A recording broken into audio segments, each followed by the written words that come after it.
வணக்கம். மீண்டும் உங்களை சந்திப்பதில் மிக்க மகிழ்ச்சி அடைகிறேன். ஒரு கார் வாங்குகிறோம், செகண்ட் ஹேண்டில் வாங்குகிறோம். ஒரு சைக்கிள் வாங்குகிறோம், செகண்ட் ஹேண்டில் வாங்குகிறோம். ஒரு டூ வீலர் வாங்குகிறோம், செகண்ட் ஹேண்டில் வாங்குகிறோம். எல்லாருமே என்ன சொல்லுவாங்க, இது வண்டி புது வண்டியா? இல்லை, செகண்ட் ஹேண்டில் வாங்கினேன்.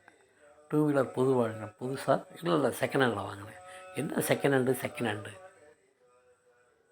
அதுக்கு சரியான அர்த்தம் தெரிஞ்சுக்கிறணும். செகண்ட் ஹேண்டு ஒரு கையிலிருந்து இன்னொரு கைக்கு மாறுகிறது.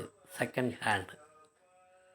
அதைத்தான் நம்ம அந்த செகண்ட் ஹேண்டுன்ற அழகான ஆங்கில வார்த்தையை தான் பேச்சு வழக்கு ஆங்கிலத்தில் நம்ம எப்படி கொண்டு வந்தோம். செகண்ட் ஹேண்டில் வாங்கிட்டோம், செகண்ட் ஹேண்டில் வாங்கினேன், செகண்ட் ஹேண்டில் வாங்கினேன்னு. Second hand. இப்போ you may ask one question. நீங்கள் ஒரு கொஸ்டின் கேட்கலாம் கிட்ட. சார், நான் ஒரு ஸ்கூட்டர் வாங்கினேன்.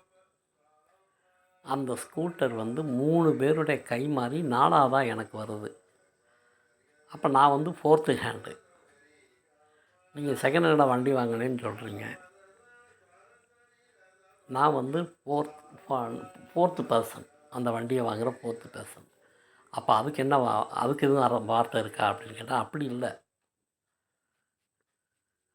ஒரு ஸ்கூட்ரு வாங்குறீங்க, அந்த ஸ்கூட்டரை 9 பேர் ஓட்டிட்டாங்க. 1வது நபர் ஓட்டி 2வது நபர்கிட்ட கொடுத்துட்டாரு, 2வது நபர் ஓட்டி 3வது நபர்கிட்ட விற்றுட்டாரு. அப்படி நீங்கள் வாங்குறது 10வது ஆளாக இருக்கீங்க. அப்போ 9வது நபர் அந்த வண்டியை உங்கள்கிட்ட கொடுக்குறாரு. சரியா? அப்போ அவர் தான் உங்களுக்கு ஃபஸ்ட்டு பர்சன், நீங்கள் செகண்ட் பர்சன். அவர் தான் ஃபஸ்ட்டு ஹேண்டு, நீங்கள் செகண்ட் ஹேண்டு. இதில் நான் 10வது ஆளாக அந்த வண்டியை வாங்குகிற 10வது நபர் நான். அப்போ அதுக்கு எதுவும் இங்கே வார்த்தை இருக்கான்னு கேட்டால் அப்படி கிடையாது.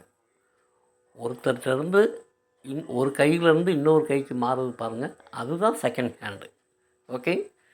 இந்த செகண்ட் ஹேண்டுன்ற வார்த்தையை தான் நம்ம செகண்ட் ஹேண்டுன்னு சொல்கிறோம். என்ன மீனிங்கிறத இப்போ நீங்கள் நல்லா தெரிஞ்சுக்கிட்டீங்க. ஓகேங்க. லைக் பண்ணுங்கள், கமெண்ட் பண்ணுங்கள், சப்ஸ்கிரைப் பண்ணுங்கள். தேங்க்யூ.